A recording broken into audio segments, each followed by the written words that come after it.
मेरे मित्र भाई जी किशन रेड्डी जी,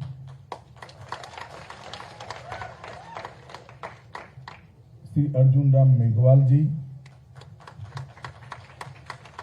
बहन मीनाक्षी लेखी जी, श्री भगवंत खुबा जी, सांस्कृतिक मंत्रालय के सचिव श्री गोविंद मोहन जी, और इस सभागार में और दूरदर्शन के माध्यम से इस कार्यक्रम को देखते हुए सभी तेलंगाना राज्य के नागरिक भाइयों बहनों को मेरी बहुत बहुत शुभकामनाएं।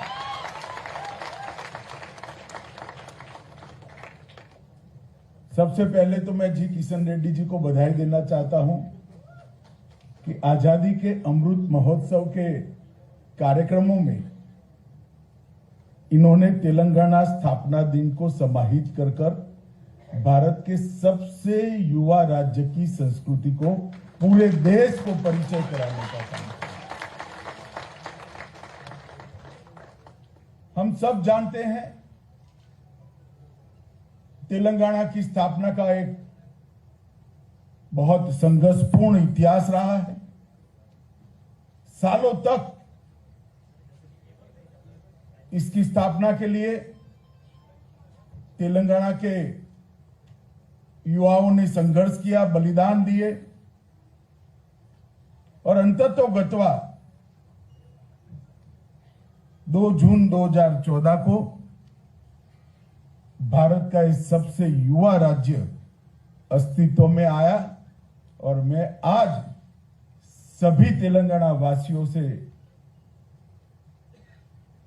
शुभकामनाएं देना चाहता हूं कि तेलंगाना की संस्कृति, साहित्य, संगीत, वेशभूषा और परंपरा हजारों सालों तक इसी तरह भारत माता का मुकुटमणि बनकर भारत माता के मस्तक पर रखती है। हमारे यहां भारत की कल्पना जो भारत को नहीं समझ सकते वो कभी कर नहीं सकते। हमारे यहां हर राज्य की संस्कृति है, हर राज्य की भाषा है, हर राज्य की वेशभूषा है, हर राज्य का खान पान है। और मैं ऐसा सौभाग्यशाली व्यक्ति हूं, मुझे भारतीय जनता पार्टी ने राष्ट्रीय अध्यक्ष बनाया था।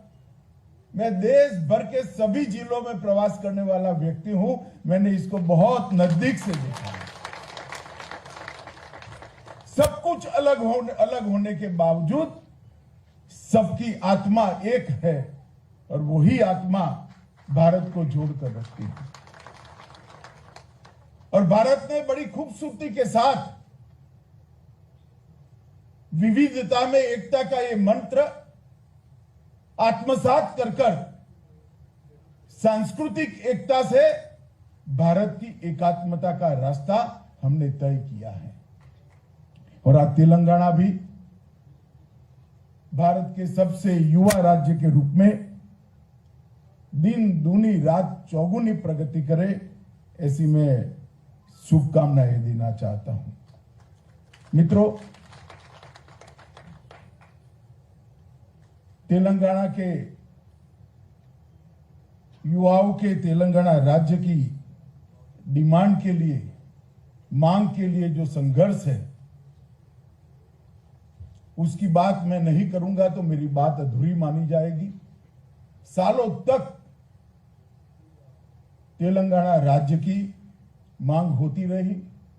1200 से ज्यादा युवाओं ने अपने जीवन का बलिदान दिया। मैं आज वो सभी युवाओं को मनपूर्वक श्रद्धांजलि देकर मेरी बात की शुरुआत करना चाहता हूं। जहां तक पार्टियों का सवाल है, भारतीय जनता पार्टी ने हमेशा से तेलंगाना राज्य की स्थापना का समर्थन किया था और 2004 में वादा करने के बाद भी 2004 से 2014 तक तेलंगाना की मांग को ठुकराया गया।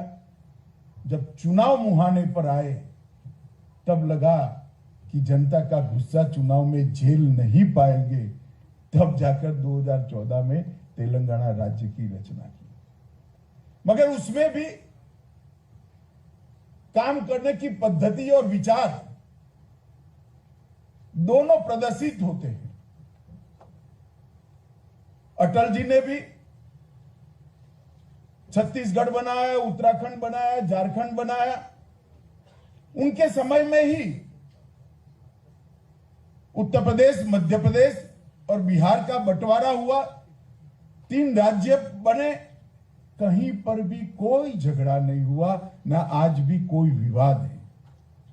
इन्होंने बंटवारा इस प्रकार से किया कि मन भी अलग हो गए और राज्य के बीच में कटुता की एक बहुत बड़ी खाई कर दी। मैं आज इस मौके पर सभी को कहना चाहता हूं कि हम इससे बाहर आए और पूरे देश की एकता और अखंडता को तेलंगाना के विकास के माध्यम से भारत का विकास, इस सूत्र को आत्मसात करते हुए एक महान तेलंगाना की रचना करने के लिए हम सब अपने आप को समर्पित करें।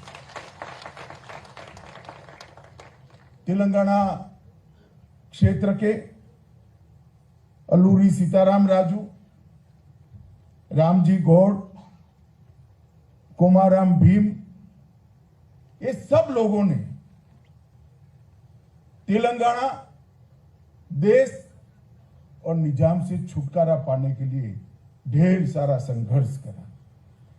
इसमें स्वामी रामानंद तीर्थ हो, पंडित नरेंद्र हो, सुरावरम प्रताप रेड्डी हो, कवि दशरथी हो, रंगाचार्य गोविंद भाई श्रॉफ हो या हमारे पूर्व प्रधानमंत्री नरसिम्हा राव हो, इस सब ने देश की स्वतंत्रता के लिए और निजाम से तेलंगाना को मुक्ति कराने के लिए ढेर सारा संघर्ष किया।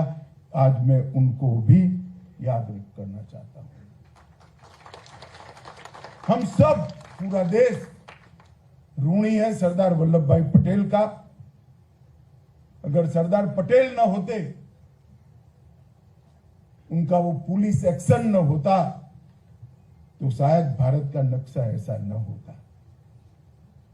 निजाम के जुल्मी शासन से मुक्ति दिलाने के लिए न केवल तेलंगाना, कर्नाटक और महाराष्ट्र के निजाम राज के क्षेत्रों, मगर पूरा देश आज सरदार पटेल का ऋणी है कि उन्होंने निजाम के शासन से मुक्ति दिलाई। मुझे अफसोस है आज भी तेलंगाना विमोचन दिन, हैदराबाद विमोचन दिन मनाया नहीं जाता है। खैर, भविष्य में शासन बदलने वाला है, हम जरूर मनाएंगे। हमें इसमें कोई संकोच नहीं है। एक ऐसा पराक्रम देश के प्रथम गृह मंत्री ने किया था। हर साल उसको याद कर कर वो जुल्मी शासन से हमें निपटारा दिलाने वाले वो महान व्यक्ति को श्रद्धांजलि देनी चाहिए। और इसमें किसी को भी संदेह भी नहीं होना चाहिए और किसी को संकोच भी नहीं होना चाहिए। तेलंगाना की संस्कृति, नृत्य, संगीत, इतिहास, वेशभूषा और खान पान, वो समग्र भारत की संस्कृति के लिए बहुत गौरवप्रद है। अनेक ऐसे तीर्थ है जो समग्र भारत के लिए आकर्षण का केंद्र है। वारंगल किला हो, आलमपुर हो, संगेश्वर मंदिर हो, रामप्पा मंदिर हो या भद्राचलम हो, देश भर के लोग तेलंगाना को आने के लिए, इसको देखने के लिए तेलंगाना आना चाहते हैं। अनेक प्रभावी और सैकड़ों सालों तक प्रभाव छोड़ने वाले चौलुक्य, काकतीय, सतवाहन, वाकाटक अनेक राजवंशों ने बड़े बड़े साम्राज्य यहां पर स्थापित किए, तेलुगु संस्कृति को प्रस्थापित करने का काम किया और एक ऐसे इतिहास की रचना की जो सालों तक तेलंगाना क्षेत्र को गौरव दिलाता रहे। आज तेलंगाना राज्य की स्थापना हो गई है।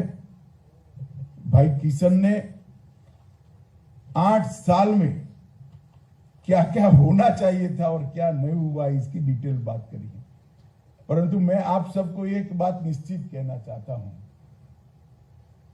केंद्र में नरेंद्र मोदी जी के नेतृत्व में भारतीय जनता पार्टी की सरकार है। हम राज्य और केंद्र के रिश्ते को रिलीजियसली निभाते हैं। हमने कभी भी ऐसा नहीं सोचा किस राज्य में हमारी सरकार है, किस राज्य में नहीं है। किसी भी राज्य के लिए हमने सौतेला व्यवहार नहीं किया है। कोई भी राज्य का मुख्यमंत्री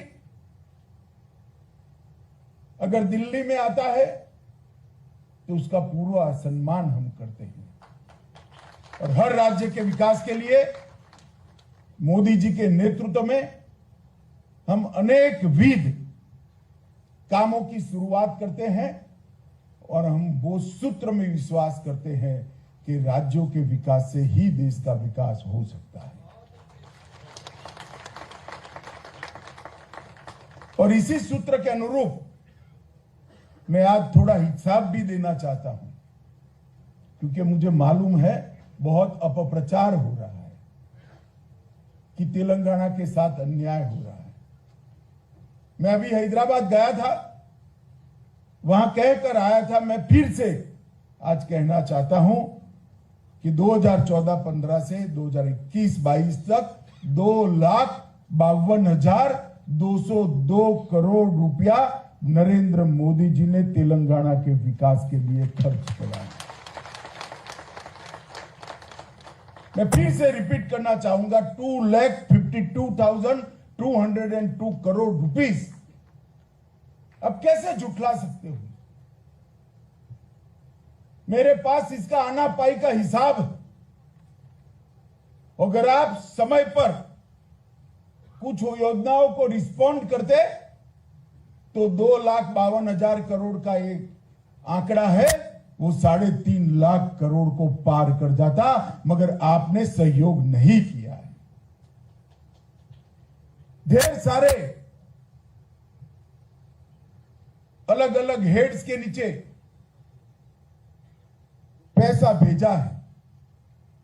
9 बैकवर्ड डिस्ट्रिक्ट के लिए 1800 करोड़ रुपया, डिस्ट्रिक्ट मिनरल फंड में से ट्राइबल जिलों के विकास के लिए 3300 करोड़ रुपया। किशन भाई ने कहा रामागुंडम फर्टिलाइजर फैक्ट्री के लिए 6400 करोड़ रुपया, एम्स तेलंगाना के लिए 1200 करोड़ रुपया, ESIC मेडिकल हॉस्पिटल सनत नगर और 1200 करोड़ रुपया, जल जीवन मिशन के तहत 2500 करोड़ रुपया, पिछड़ा वर्ग OBC और ST SC के कल्याण के लिए 2500 करोड़ रुपया। हैदराबाद में NIPER के लिए 300 करोड़ रुपया, 52 लाख लाभार्थियों को मुद्रा लोन के लिए 43,000 करोड़ रुपीस, अमृत योजना के तहत 8,000 करोड़ रुपया, उज्जवल डिस्कॉम इंश्योरेंस योजना में 6100 करोड़ रुपया, हैदराबाद मेट्रो के लिए 661 करोड़ रुपया, रेलवेज के लिए 31,281 करोड़ रुपया,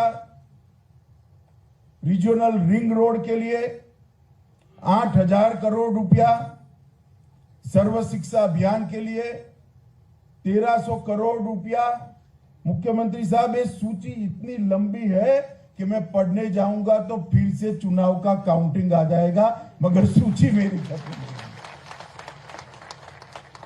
मेरा एक ही निवेदन है मुख्यमंत्री जी से कि आप थोड़ा तेलंगाना की जनता को सच बता दीजिए बस, और कभी कभी सच बोलना भी चाहिए।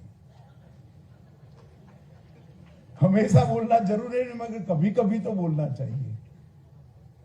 और मित्रों, मैं रिकॉर्ड पर कहकर आया हूं और आज फिर से रिपीट करना चाहता हूं, तेलंगाना की जनता के लिए, कभी हमने हमारे शासन नहीं है ऐसे राज्यों के साथ सौतेला व्यवहार नहीं किया है।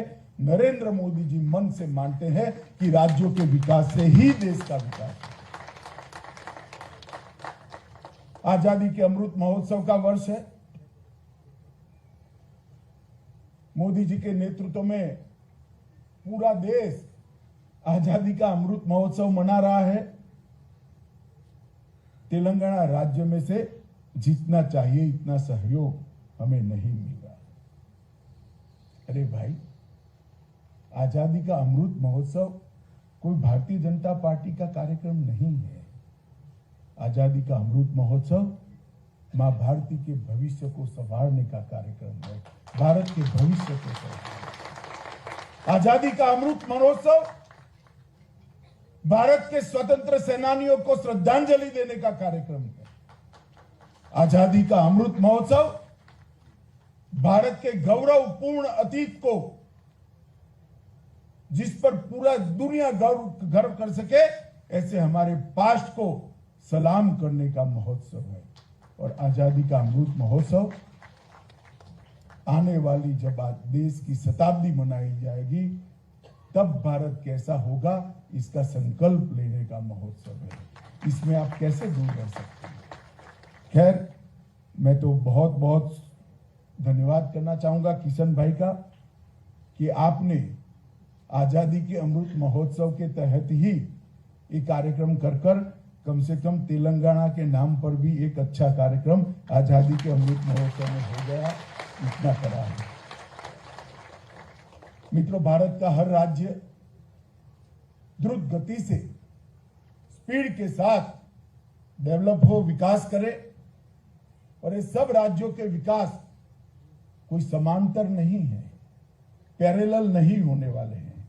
ये सब राज्यों के विकास अलग अलग रास्ते से मिलकर भारत के विकास का नेशनल हाईवे बनाकर भारत माता को विश्व में सर्वोच्च स्थान पर बिठाने का काम करेगा।